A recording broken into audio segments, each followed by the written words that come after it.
The golden stories 2.0 में आपका स्वागत है। आइए सुनते हैं गीतांजलि श्री की लिखी कहानी प्राइवेट लाइफ। बाहर संसार का बेकार शोर उठ रहा था और बंद खिड़की की दरारों से कमरे में दाखिल हो रहा था। उसने चाहा कि वे खिड़की खोल दे, पर फिर छोड़ देना ही बेहतर समझा। उन्होंने वे चप्पलें उसके मुंह पर दे मारी और पागलों की तरह चीखे, बताओ बताओ यह कहाँ से आई। चाची सिसक सिसक कर रो रही थी। उसके मन में छाए घने स्यापे को कुछ भेद नहीं पा रहा था। यह क्यों बताएगी? मैं अभी रस्तोगी को बुलाता हूँ, वह बताएंगे, यही इसके सामने। तब देखते हैं ये कैसे घूरती है। रस्तोगी मकान मालिक थे। 5 महीनों के अंदर ही अंदर भरते चले गए थे। अब जब मौका मिला तो टूटे बांध की तरह फट पड़े। 5 महीने वह भी छिपा गई थी कि उसने ये बरसाती ले ली है और हॉस्टल छोड़ दिया है। तनख्वाह का 1/4 से कुछ अधिक किराए में लुट जाता था, पर उसे वह मंजूर था। अपने घर की तमन्ना बहुत तीव्र हो चुकी थी, जिसे वे अपनी पसंद से सजा सके, जहां वे अपने दोस्तों को बुला सके, एक भरी पूरी जिंदगी जिए। बरसाती के कण कण पर उसने अपने व्यक्तित्व की छाप लगाई थी। खुद डिजाइन किए केन फर्नीचर से सुसज्जित किया था। छत पर बोनसाई के पेड़ एकत्र किए थे। रसोई में लकड़ी के बर्तन भर दिए थे। Gas, second hand fridge, music system, सबके लिए जगह बना ली थी। दोस्तों का आना जाना चल निकला था। उसे मालूम था, उन्हें भी, चाची को भी, ये कभी गवारा नहीं होगा कि वे अकेली घर बनाकर रहे। ऐसे ही उसके मन में सैकड़ों मलाल थे। वे उसे नौकरी करने से नहीं रोक पाए थे। शादी के लिए उसे किसी तरह राजी नहीं करा पाए थे। पहाड़ की तरह उसकी उम्र हो रही थी, पर वे उसे इज्जत से बसर करने को तैयार नहीं कर पाए थे। वे उसके लिए खटकता कांटा बन गई थी। एक सीमा तक वे बदलते जमाने के साथ चलने में ऐतराज नहीं करते थे। उनकी सखियों में एक मुसलमान भी थी। उन्होंने कभी कुछ नहीं कहा, पर हर बात की एक हद होती है। वह तो जैसे कहीं भी रुकने को तैयार नहीं थी। कितनी भी उसकी रस्सी ढीली छोड़ो, वह खूंटे से और दूर होना चाहती थी। और आज तो जैसे उसने रस्सी ही तोड़ दी थी। उनके विश्वास को गहरी ठेस पहुंचाई थी। एक बरसाती में अकेली बिना बताए 5 महीने से रह रही थी। और वह आदमी, ये चप्पलें। दुख से वे तिलमिला उठे। अड्डा चलाए और हम चुपचाप देखें? वह चुप रही। क्या उसने कोई नासमझी की थी, जो खुद ही चाची को अपनी बरसाती के बारे में बता दिया था? पर अपना नाम पता छिपाकर भी जिया जाता है क्या? वह भी अपने ही घर वालों से। फिर छिपाए क्यों? उसका भी तो हक है जीने का, जिंदगी को समझने का। ये कैसे हो सकता है कि जीने को गुनाह मान, खुद को गुनहगार समझ सबसे कतराती फिरे? पर उन्हें ये सब बेबुनियाद बकवास लगी थी। आग में हाथ डालकर आग को नहीं पहचाना जाता। उसने भी जोश में जवाब दे दिया था, गाड़ी के नीचे ना आ जाए, इस डर से सड़क पर ही ना निकले। यह कहीं की बुद्धिमानी नहीं है। वे बिलबिला उठे थे। किस कदर ढीठ होती जा रही है। कोई इससे कुछ ना कहे, बस इसे आजाद छोड़ दे और ये जो चाहे करती रहे। वे चुप ही नहीं हो पाए थे। अलग अकेले रहने की क्या जरूरत पड़ गई? हॉस्टल में कौन सी कमी है? हर सहूलियत है, इज्जत है, सुरक्षा है, कोई देखने वाला है। यही तो वह कह रही थी। किसी देखने वाले की जरूरत नहीं है। उसकी दिनचर्या तय करने वाला कोई और नहीं होगा। वे ज्वालामुखी की तरह फूट पड़े थे। यह जरूरी होता है? हमारे समाज में लड़की हमेशा किसी की निगरानी में रहती है। पहले बाप, फिर पति, फिर बेटा उसकी देखभाल करता है। पर मैं अपनी देखरेख खुद करूंगी। उसे लगा, कैसी जिल्लत है जो ऐसी बात को शब्द देने पड़ रहे हैं जैसे कहना पड़े, मुझे रातों को सोने का इख्तियार है। तुम कितनी अच्छी तरह करोगी, वह तो मैं देख रहा हूं। वे उफनते ही चले गए खानदान की आबरू से खिलवाड़ कर रही हो। हमारे समाज में लड़की बहुत बड़ी हस्ती होती है, देवी होती है। उसकी इज्जत हल्की फुल्की नहीं होती। बहुत संभल कर चलना होता है। हर कदम फूंक कर रखना पड़ता है। लड़की की पलक झपकने का भी मतलब लगाया जाता है। इज्जत सबसे मूल्यवान वस्तु है। हाँ, उसे मालूम था वे कम बोलना और कम नजर आना जो लड़की की इज्जत बनाता है। उसके बचपन में वे उसे भी और माँ को भी निरंतर सुनाते थे, ऐसे रहो कि किसी को पता न चले कि घर में कोई है। उसने कहना शुरू किया, जिसे आप इज्जत समझते हैं उसे मैं अपनी सबसे बड़ी बेइज्जती मानती हूँ। बकवास मत करो। वह चीख उठे, बेवकूफ हो, समझती नहीं। उसने उनके कांपते हाथों को देखा, उनके बूढ़े तमतमाते चेहरे को देखा, उनकी आंखों में कट्टरपन की लौ देखी। उसकी सारी बातें उन्हें बनावट लग रही होंगी, बड़ी बड़ी किताबों से रटी हुई। उसने शांत स्वर में कहा, मैं अपने ढंग से जीना ठीक समझती हूँ। आप समझ सकते हैं तो यहाँ रहिए। जबरदस्ती तो मैं समझा नहीं सकती।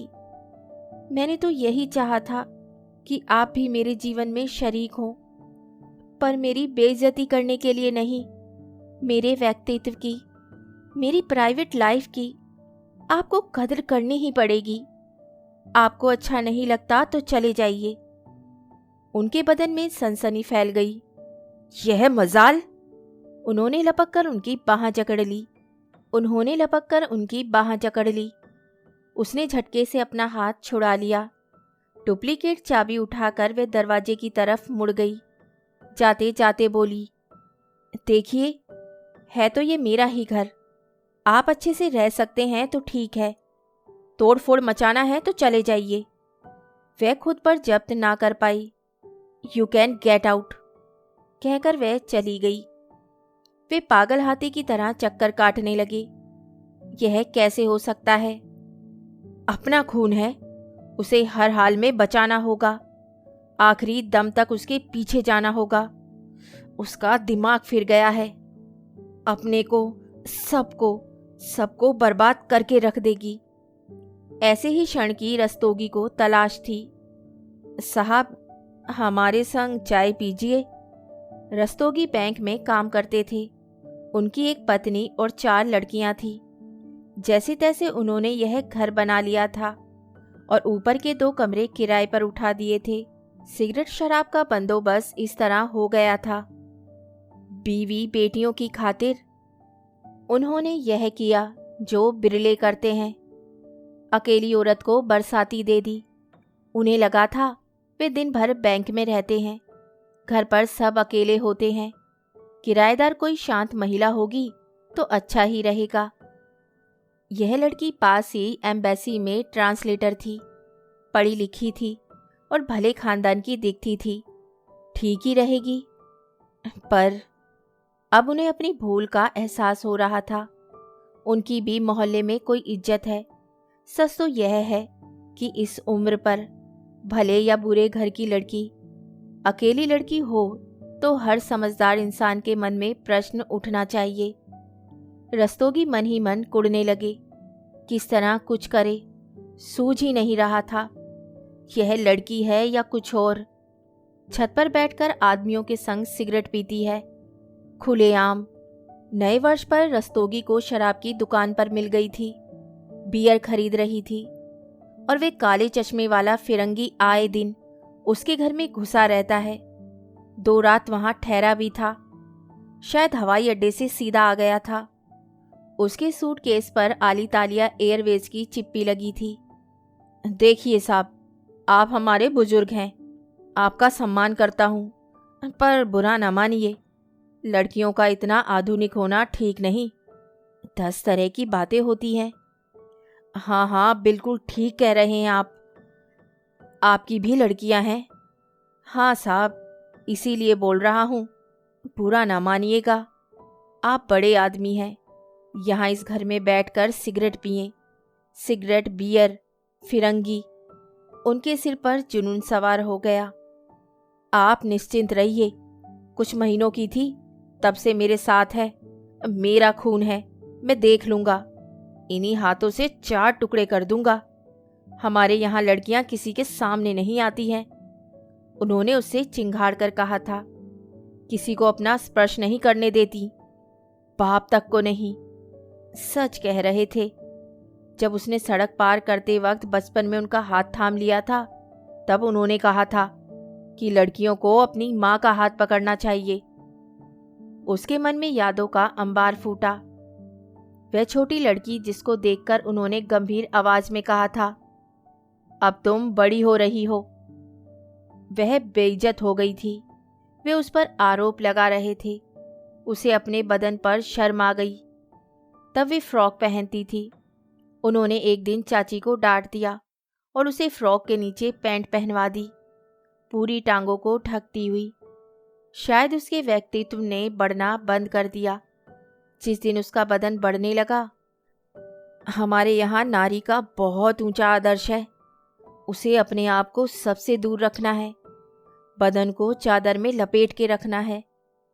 वह शर्म से सिमटती चली गई थी। जितना ही उसका बदन बढ़ रहा था, उतनी ही वह सिकुड़ गई थी। उसका सारा अस्तित्व उन उभरते गोलों में जाकर समा गया था। उसकी सारी चेतना और उसके जीवन भर की चेष्टा उन गोलों को छिपाने में लग गई, मानो सारी दुनिया उनकी भूखी है और उसकी सारी जान उनमें समाई हो। जब शाम ढले गाड़ी एक गांव के पास पंक्चर हो गई थी, तो वह भयभीत हो उठी। उन्होंने ड्राइवर को भेजकर गांव वालों को पहिए की मरम्मत करने के लिए बुलवाया। दबे स्वर में उससे कहा कि चुपचाप पीछे की सीट पर लेट जाओ। वह घबराकर चाची की गोद में दुबक गई थी और चाची ने उसे दोहर से ढक दिया था। आदमियों की भारी भारी आवाजें उसके कानों में एक आस से युग तक गूंजती रही। फिर खुदा के फजल से गाड़ी चल पड़ी थी। वे भी सोचते होंगे, ना जाने क्या कमी रह गई उनके सिखाने में, क्यों वे सप्त सवार हुआ इस पर जो अपने अस्तित्व को अपने बदन से अलग देखने लगी। इतनी आज़ाद ख्याल हो गई। वे अपने आप को कोसते रहे जो उसे इस नई तालीम का भागीदार बनाया। तभी बड़े बूढ़े कहते हैं कि लड़की को ज़्यादा पढ़ाना नहीं चाहिए, उस पर कड़ी निगाह रखनी चाहिए। उन्होंने उसे बहुत अकेला छोड़ा। उन्हें पता ही नहीं चला कि उसके दिमाग में क्या आकृतियां घर कर रही हैं। एक बार उन्होंने उसे स्कूल की किताब में छिपाकर प्रेम कहानी पढ़ते पकड़ा था। उस पर बिगड़े भी थे। हमारे यहाँ लड़कियां सब कुछ देर से जानती हैं, वे पवित्र होती हैं। फिर कभी उन्होंने सिमोन की बुवुआ की किताब, जो वे पढ़ रही थी, हमेशा के लिए छिपा दी थी। चाची से कहा भी था कि अकेले मत छोड़ा करो, कोई गलत चीज न सीखने पाए। उसे वे दिन याद भी आया जब वे छाट कर मीठे अमरूद लाई थी और बचपने की एक छलांग लगाकर उनके दफ्तर में कूद आई थी। तब उन्होंने बहुत जोर से उसे डांट दिया था, क्योंकि वह 13 वर्ष की थी और पतली सी नाइटी पहने अंदर आदम की थी, टाइप बाबू के सामने। तब भी उन्होंने कहा था, हम किसी को अपना बदन नहीं देखने देते, दूर से नमस्कार करके अंदर चले जाते हैं। उसके सिमटे हुए बचपन ने झुककर चलना सीख लिया, अपनी ही काया पर शर्माकर सबसे कतरना सीख लिया। सबकी नज़र के डर ने उसे सन्नाटे में रहना सिखा दिया। पर वह तो बचपन की बात थी, बोने बचपन की। सन्नाटे में भी ना जाने कहाँ से सोच की चिंगारी दबी पड़ी थी। अनजाने में झोंके आते रहे और आग भड़क उठी। जब उन्हें पता चला, तब तक बहुत देर हो चुकी थी। उसने उनके हर नियम का, हर आदर्श का उल्लंघन कर दिया। वे कहते थे वह बेशर्म हो गई है, वह कहती थी वह स्वाभिमानी हो गई है, कहती थी वह एक जिस्म से इंसान बन गई है, वह कहते थे वह एक इंसान से गंदा जिस्म बन गई है। कोई और शब्द नहीं बचा तुम्हारे लिए। गिर गई हो, नीच औरत बन चुकी हो, पागल, दुराचारी, अपने इन बूढ़े चाचा चाची की मौत बन गई हो। जहाँ सब कपड़े पहन के घूमते हैं, वहां निर्वस्त्र घूमोगी। वे चिल्ला पड़े, आप चले जाइए। उसके मुंह से दृढ़ स्वर निकला, मेरी अपनी राह है। इस उम्र में मुझे अपने हिसाब से जीने का हक है। आपको मेरे ढंग नहीं रुचते तो आप जा सकते हैं। उस वक्त वे चले गए थे, पर जाकर वे रोते रहे, चाची को धुतकारते रहे। वह भी रोई थी अपनी 30 वर्ष की नाकामी पर, अकेली होकर, समाज में इज्जत ना पाने की लाचारी पर, आदमी ना होकर उसी तरह जीने की चाह की लानत पर। जीवन का मनचलापन वह कबूल करे, यह हक उसे नहीं था। नई दिशाओं, नई मंजिलों की तलाश उसके लिए नहीं। और अगर खुली हवा के थपेड़े लग ही गए तो हमदर्दी करने वाला कोई नहीं। यह कौन मानेगा कि उसका भी जीवन पूछ पूछ कर नहीं आता। याद है हर इतवार को बरसातियों के वे इश्तिहार देखना। किसी ने फोन पर मना कर दिया, किसी ने उसके पीछे नजर फेंकी, आप अकेली, माफ कीजिए।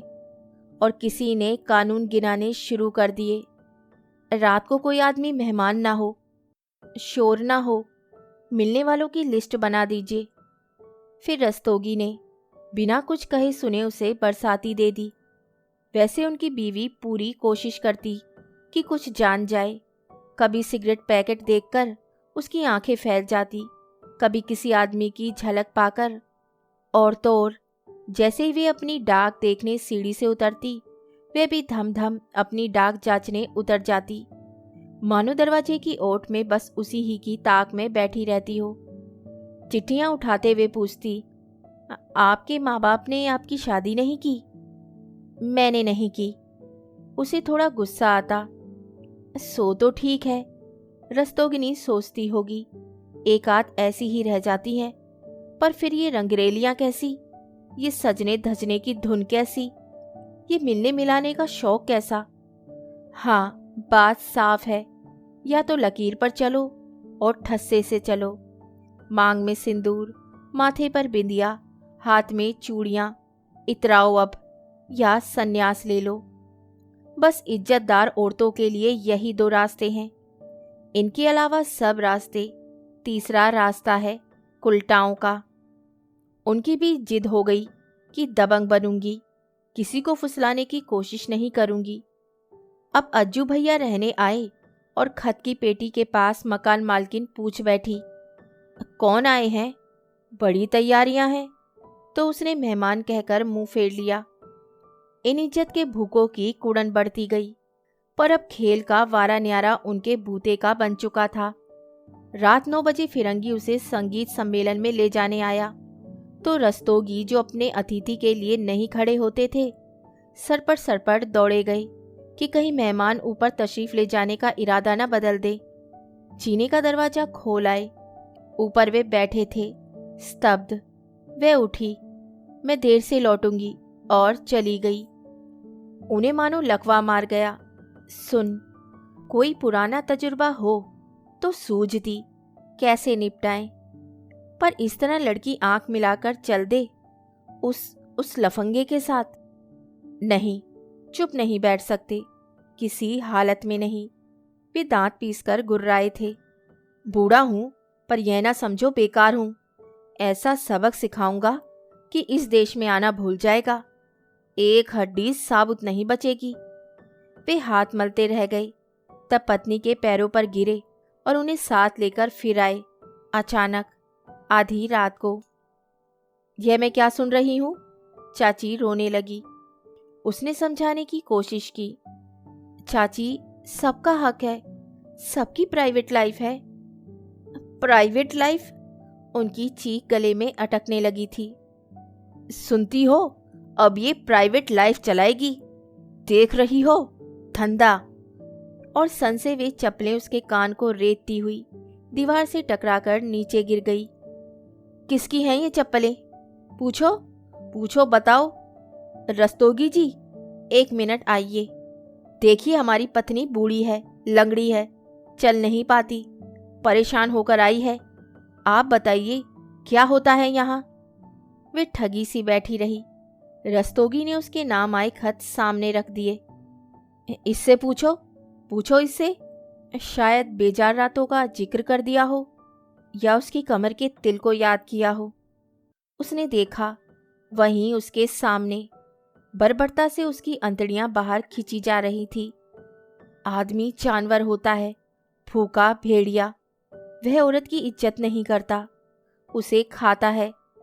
उसे दिख रहा था वही, उतना ही जो उन्हें दिख रहा था। पता नहीं अब भी वे नंगी तस्वीरें देखते हैं कि नहीं।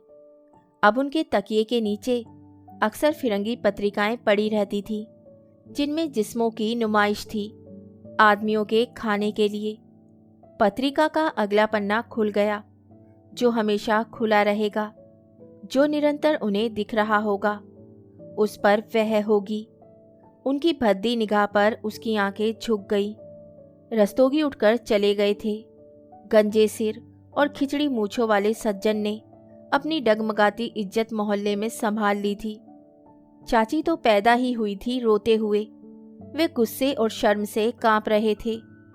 हमारी लड़कियां पवित्र होती हैं, वे सब कुछ देर से जानती हैं।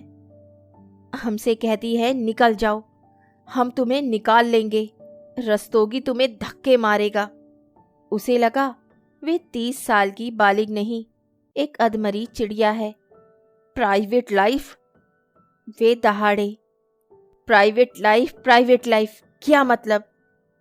चाचा जी, इंसान की अपनी निजी जिंदगी, जिसमें बहुत से मिले जुले तत्व हैं। शांति, काम, अकेलापन, दुकेलापन, दोस्त, रोमांस। नहीं, प्राइवेट लाइफ का मतलब है व्यभिचार। इसलिए अकेला रहना था, इसलिए। क्या क्या करती है वह, जग भर का हक है कि जाने। किससे कितनी दूरी से बात करती है, किसे चूमती है, होठों पर या उंगलियों पर। उसे लगा उसने इज्जत से जीना चाहा था, अपनी दुनिया बनाने की कोशिश की थी।